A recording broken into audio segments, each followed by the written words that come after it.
Je suis en train de monter la vidéo et je me suis dit que j'allais vous faire un petit haul de ce que j'ai trouvé en vide-grenier pour que vous sachiez un petit peu ce qu'il en est. Donc, vous voyez, j'ai d'ailleurs limé mes ongles, j'ai enlevé tout le gel qu'il y avait dessus.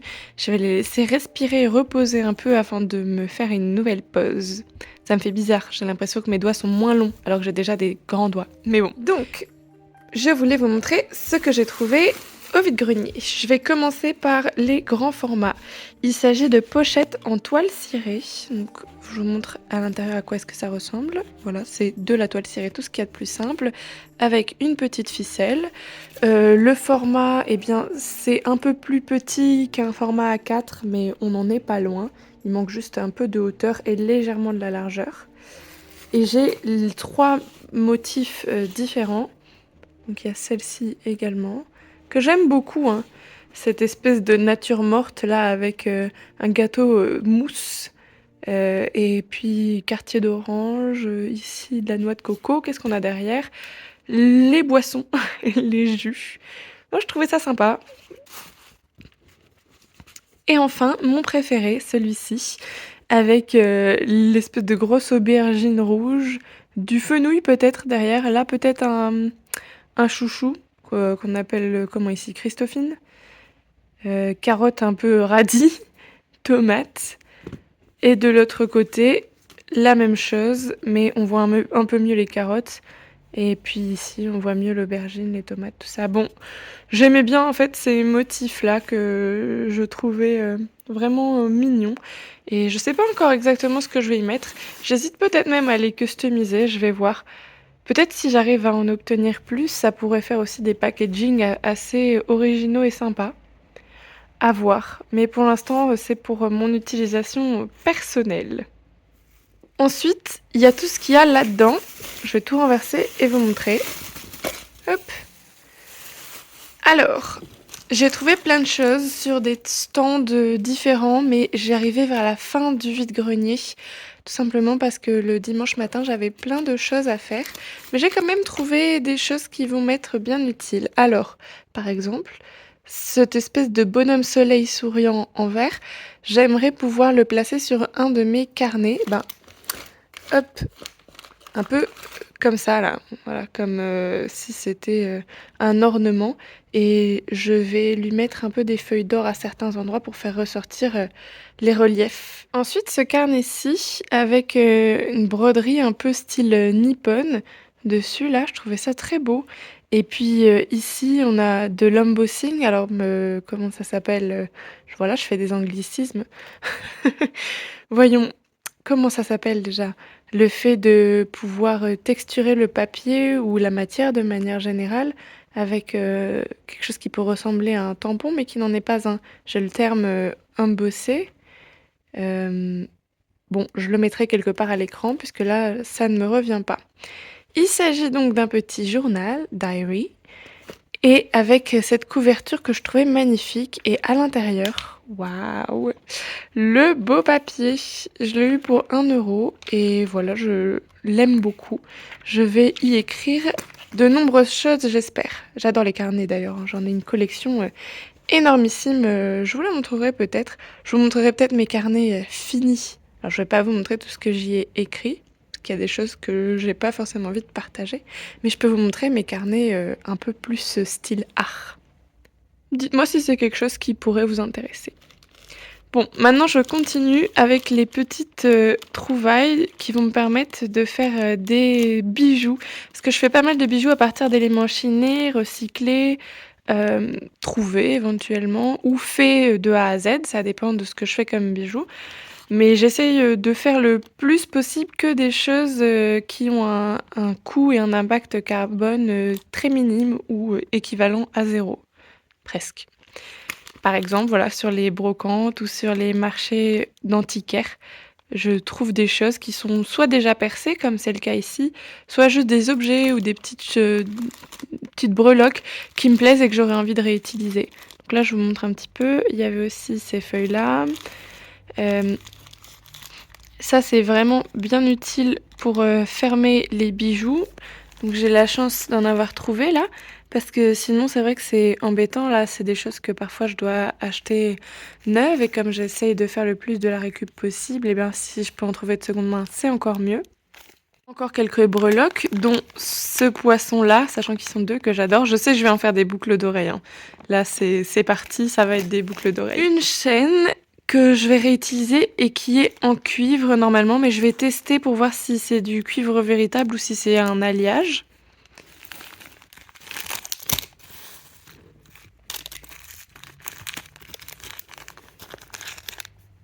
Encore une chaîne et une autre chaîne. Donc j'ai 3 chaînes différentes. Ensuite, ces breloques-ci qui sont vraiment très mimi et qui vont me servir, je pense, à faire un collier.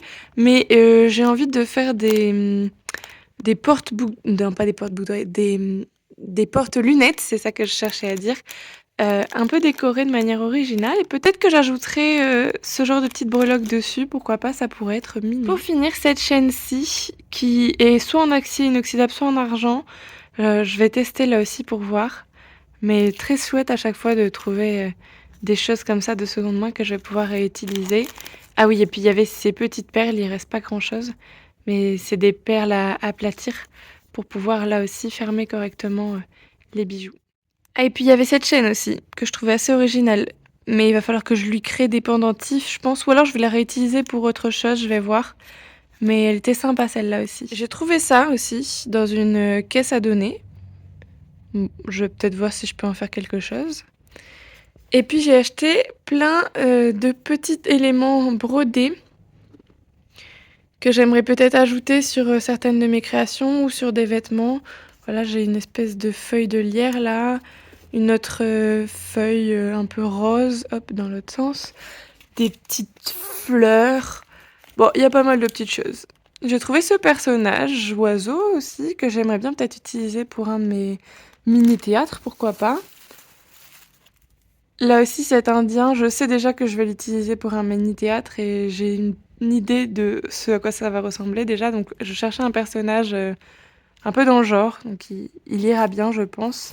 Ça va être pour soit pour un de mes tableaux, soit pour un de mes mini-mondes, là aussi, petit théâtre.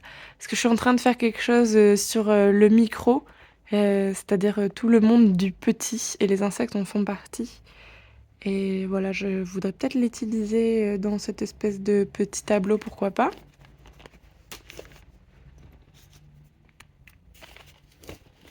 C'est tout bête, mais voilà, j'ai trouvé ce petit, morceau de papier qui est issu de Astérix et Obélix, chez les Goths, je dirais. Mais c'est sûr même, je connais très bien tous les Astérix et Obélix et c'est Astérix et Obélix chez les Goths et j'adore. Je pense que je vais le réutiliser dans un de mes carnets ou alors dans un de mes mini-théâtres, un peu en arrière-plan comme si c'était, une œuvre d'art encadrée. Je vais l'encadrer d'ailleurs pour la mettre peut-être dans un espèce de petit salon miniature. à voir. Voilà le résultat des courses, c'est toutes ces petites choses. Ah oui, et puis il y avait celui-ci aussi. Ah, je me rappelle plus comment est-ce qu'il s'appelle lui. Et César est empoisonné et comment s'appelle cet épisode-ci? C'est peut-être écrit derrière? Bon, c'est pas écrit derrière. En tout cas, là, on est dans une maison. Et dans cette maison de maître, Astérix et Obélix ont découvert des esclaves. Enfin bref. Voilà le résultat des courses avec toutes les petites choses brodées. Celle-ci aussi est magnifique. Je suis contente de ces petites trouvailles. Et je continue mon vlog. J'ai plein d'autres petites choses à vous montrer, dont un DIY qui arrive dans un instant, fait à partir d'un meuble, un meuble trouvé sur le Bon Coin. En effet, ce meuble-ci, je l'ai trouvé pour la modique somme de 15 € sur le Bon Coin. Il était encore tout emballé, puisque la dame l'avait acheté, mais s'était rendu compte que ça n'était pas les bonnes dimensions et que ce n'était finalement pas ce qui lui plaisait. La dame était d'ailleurs très gentille, il y avait un petit chien tout mignon que j'ai caressé un peu avant de partir. Et voilà, je suis rentrée à la maison avec le carton sous le bras. C'était pas bien lourd, 13 kilos je crois, si c'est bien ce qui était marqué à l'arrière. Donc ça allait pour le transport. Et comme il n'était toujours pas monté, je savais qu'il était censé être en bon état, même si j'ai quand même vérifié avant quand même qu'il y ait bien les choses dans le carton. Mais voilà, tout était en ordre, je n'avais plus qu'à le monter, ce que j'ai d'ailleurs fait assez rapidement. Le montage n'était pas bien compliqué. Et en plus de ça, il y a des portes avec un petit aimant, vous l'avez vu il y a un instant. Ça, c'est un plus que j'aime beaucoup. Ça veut dire que je vais pouvoir fermer correctement la porte et que normalement, à moins que l'aimant dysfonctionne, ça ne devrait pas s'ouvrir et faire de drôles de bruit quand je ne le souhaite pas. Alors, je vous montre ce à quoi est-ce que ça ressemble. Là, vous avez la petite porte qui s'ouvre, l'aimant juste là sous mon doigt et la petite... l'autre espace blanc, pardon, à gauche pour fermer. Hop, on a deux petites cases avec ces portes qui se ferment. Et voilà, c'est un cube très simple et tout ce qu'il y a de plus sympa. J'ai pu cacher les vis avec ces espèces d'autocollants couleur bois, sachant que ça n'est pas du bois, hein, c'est du contre-collé enduit d'un espèce d'adhésif qui fait effet bois. Mais c'est déjà très bien et j'en suis plutôt contente. Mais il y avait quelque chose qui me gênait, c'est le fait que ce soit un cube bas comme ça et que ce soit toujours un peu compliqué de laver en dessous. Il lui manquait de la hauteur. Donc je vais lui faire un petit changement, quelques modifications. Je vous montrerai ça plus tard pour que vous voyez ce à quoi est-ce que ça ressemble. Je suis allée rejoindre des amis au restaurant et j'ai proposé d'aller au thé à coudre où je n'étais encore jamais allée. C'était très sympa, l'espace couture avait l'air chouette comme tout. Je pense y retourner pour prendre un peu des infos, regarder un peu plus précisément les vêtements, puisque là c'était une partie avec des vêtements de seconde main. Il y a aussi des coupons de seconde main qu'on peut acheter ou racheter avec différents types en termes de tissus. Et on a très bien mangé, donc tout à fait satisfaite, d'autant que je suis végétarienne et c'était de la cuisine végétarienne qui était proposée. Alors je ne sais pas si c'est ce jour-là précisément ou si c'est tout le temps, mais en tout cas des options tout à fait végétariennes sont présentes. Un petit tour au musée pour bien digérer.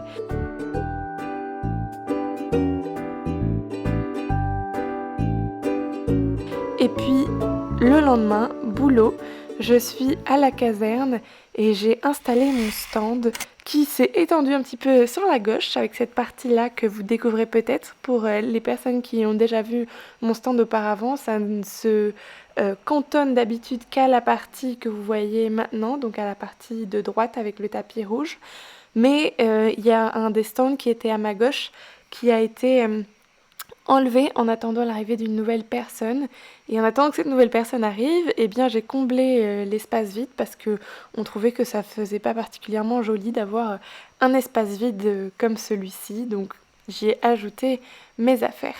Je vous montre un peu à nouveau mon stand et ses évolutions. Si jamais ça vous intéresse de retourner voir sur les vidéos précédentes, il y a toujours des petites choses qui bougent et qui changent.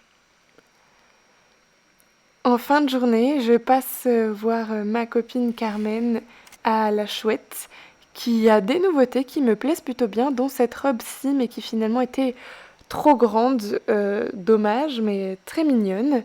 Et je vous montre un petit peu ce à quoi est-ce que ressemble la boutique à ce moment-là et les trouvailles que j'ai eu envie de sortir du rack un petit peu. Donc, je vous laisse regarder tout ça en musique et je vous reprends tout à l'heure.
Ce petit sac à main est magnifiquement mignon. Je me suis dit que si la semaine prochaine il n'est toujours pas parti et vendu, je me l'achèterai. Il est à 10 €, ce qui est plutôt raisonnable, mais je n'en ai absolument pas besoin. Donc j'essaie de prendre le temps de réfléchir à cet achat et de me donner une condition. Et donc bon, je ne sais pas encore si je vais le prendre ou pas, mais je vous tiendrai au courant de toute façon. Me revoilà à la caserne et il faut que je m'occupe de ranger un petit peu mon stand et de le réorganiser, sachant que j'ai pas mal d'autres petites choses à faire une fois arrivée à la caserne, comme par exemple poncer un peu tous ces objets en résine que je vais enfin pouvoir vous montrer dans un vlog précédent que je mettrai quelque part dans le petit i qui va apparaître si jamais ça vous intéresse. J'ai testé la résine pour la première fois, voir si je pouvais en faire des bijoux et des objets comme je le souhaitais. Alors voilà un peu les rendus, je vous les montre une par une toutes ces pièces. La plupart des cercles vont devenir des boucles d'oreilles, mais pour ce faire, il faut que je ponce un peu les bords et les petites imperfections, sachant qu'il y a quelques petites bulles dans certaines de mes pièces, donc je trouve ça un peu dommage, mais je vais les vendre à petit prix. Pas du tout au prix prévu si elles étaient parfaites, toutes belles et bien faites. Bon, elles sont quand même belles, mais elles ont des imperfections qui, moi, me dérangent. Donc, je n'ai pas encore décidé à combien je les vendrai, mais peu cher. Là, je vous montre d'ailleurs mon espace bijoux, qu'à partir d'éléments de seconde main recyclés, chinés. J'ai pas mal de petites choses en ce moment et je suis en train de faire des nouveautés.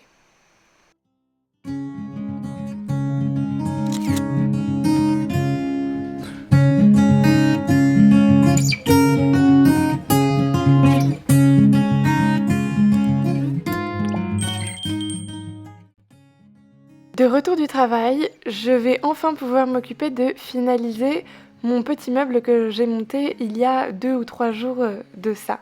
J'ai ces pieds-là que je vais utiliser pour rehausser justement mon meuble et lui permettre d'avoir un style peut-être plus fini, un peu plus classe. Et aussi en termes de fonctionnalité, de manière générale, j'ai envie d'avoir la possibilité de laver en dessous de mon meuble, enlever un petit peu la poussière. Bon, je suis pas non plus une maniaque du ménage, mais je préfère pouvoir me dire que je suis pas obligée de soulever mon meuble si je veux essuyer les cheveux, poussière et petites choses qui se sont retrouvées autour et par terre. En plus de ça, j'avais une autre contrainte, c'est que je mets ça au niveau de ma porte d'entrée et il y a un petit cale-porte en caoutchouc blanc qui m'empêche de poser le meuble correctement à l'endroit où je veux, puisque ce cale-porte bloque le meuble, donc il me fallait le rehausser. Il fallait que je le rehausse pile poil de 9 cm. Non, de 7 centimètres, pardon, et j'ai pris des pieds de 8 centimètres, sachant que là, je vous montre ces espèces de petites vis avec les bouts de pied noirs. Je peux visser ou dévisser pour régler la hauteur. Je peux gagner 1 à 2 centimètres en fonction de la hauteur que je souhaite. Tadam! Voici le meuble, j'ai tout terminé. Bon, là je l'ai pas beaucoup customisé finalement, hein. À part le monter et lui mettre des pieds, ça m'a pris du temps, mais on voit pas énormément de différence entre la photo de ce à quoi devait ressembler le meuble et ce à quoi est-ce qu'il ressemble actuellement. Mais je vais agencer un peu mon espace pour faire quelque chose de mignon, si possible, sachant que je n'ai pas terminé l'agencement de cet espace puisque je suis en train de chercher à chiner des petites babioles pour pouvoir agrémenter réellement cet espace et en faire quelque chose de mignon. Donc pour l'instant je vous montre ce à quoi est-ce que ça ressemble une fois que le meuble est passé. Vous voyez le petit truc blanc au niveau du pied du meuble, c'était le bout en caoutchouc qui coinçait un petit peu et qui m'empêchait de caler le meuble correctement, alors que là la hauteur est parfaite. Même par rapport au tableau électrique qui est juste au-dessus, on arrive presque à la limite. Donc vraiment, j'ai trouvé les pieds parfaits et la hauteur parfaite. Je vous remercie d'avoir regardé la vidéo jusqu'ici. N'hésitez pas à rester dans le coin et à vous abonner pour pouvoir éventuellement voir d'autres vidéos dans ce genre, ou plein d'autres d'ailleurs, puisque je fais un petit peu comme bon me semble en fonction de là où me mène ma vie et mes envies. Et peut-être que la semaine prochaine, si tout va bien, j'aurai terminé mon petit espace avec ce meuble vers l'entrée. Donc je vous montrerai ce à quoi est-ce que ça ressemble, une forme de petit makeover, sûrement dans un vlog. En tout cas, ce dimanche-ci, je peux vous garantir qu'il y a un haul, le haul de ce que j'ai trouvé à la remise majoritairement, je crois la ressource peut-être un peu, mais ce que j'ai trouvé à la remise. J'ai hâte de vous montrer tout ça. Et je vous remercie d'avoir cliqué sur ma vidéo parmi toutes celles qui sont disponibles sur cette plateforme. Et je vous dis à dimanche prochain, si tout va bien.